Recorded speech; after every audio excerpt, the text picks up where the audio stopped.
I found a seating area and sank into one of the leather chairs provided. It smelled quite nice and was incredibly comfortable.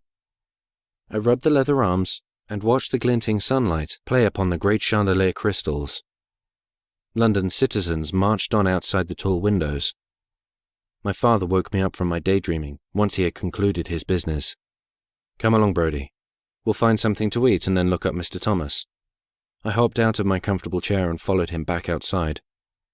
Once we had reached the street again, my father began looking for an available carriage. I looked back to the man standing against the wall and found him looking at my father again. He noticed me staring and averted his eyes. "I suppose we could walk a bit and find a pub or somewhere to get a bite," my father said. "Let's try down this way." We merged with the flow of people going our way and were off, keeping pace with the human river. After some time in our wandering, my father stopped and took stock of where we had come. "Honestly, Brodie, I'm not quite sure how to get around this city." "Perhaps, father, if we—" Someone stepped close and interrupted. "Pardon me, sir, are you having trouble finding your way?" I looked up to find the same gentleman in a shabby clothing that had been standing outside the bank building earlier. He glanced at me, flashing that devilish grin. My father shook his hand, thankful for any assistance he could gain. "Yes, sir. My son and I would be most grateful for some help finding a place to eat," he said. "Of course, I'd be more than happy to show you an excellent place, and not so bad on the cost neither." The man smiled at my father, revealing his yellow teeth. "This way, sir." My father followed after the man. "Praise the Lord for a bit of help, eh, Brodie?" I thought to warn him, to cry out my misgivings in some way. But what would I have said? I still don't know. I had no reason not to trust this man except for his appearance and the menace I saw in his eyes. My only regret now is that I didn't see the end of my silence at the time. We followed the man through the streets. He moved quickly through the throng. My father kept his pace, meaning not to lose the sight of our guide in this strange city. This path took us into less comely portions of London, and then from the main street altogether. "Come along, we're nearly there, sir." The man turned down what seemed to be an alley.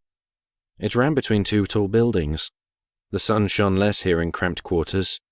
Dirty washwater rained down from windows high above, catching some unaware. Curses shouted back from the unfortunate. Laundry dried upon lines stretched between the buildings, and black rats scurried across our way.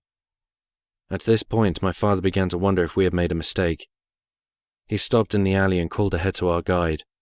"Friend, I don't mean to sound ungrateful, but are you sure this is the way?" The man stopped, turned, and came back to where we both stood holding our bags. Anger shone in his face.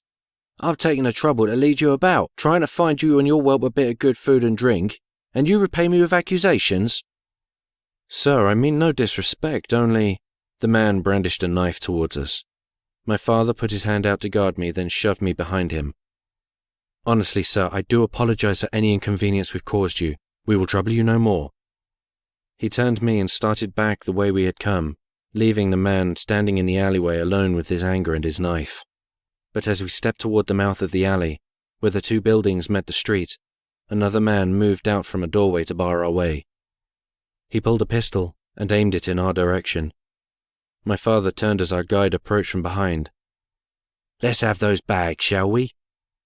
He caught hold of my bag, tossing me into a wall as he tore it from my hands. "Brodie!" My father attacked the man with the knife. They scuffled and fell as the second man came upon them with his gun. My father lay still on the ground as our guide pulled away with blood on his hands. The knife stood in my father's chest. I screamed.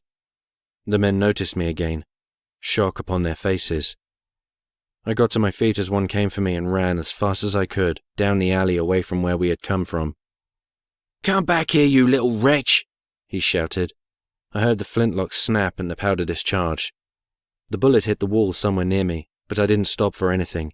I simply ran with the lump in my throat and tears in my eyes. I had no idea where I was going.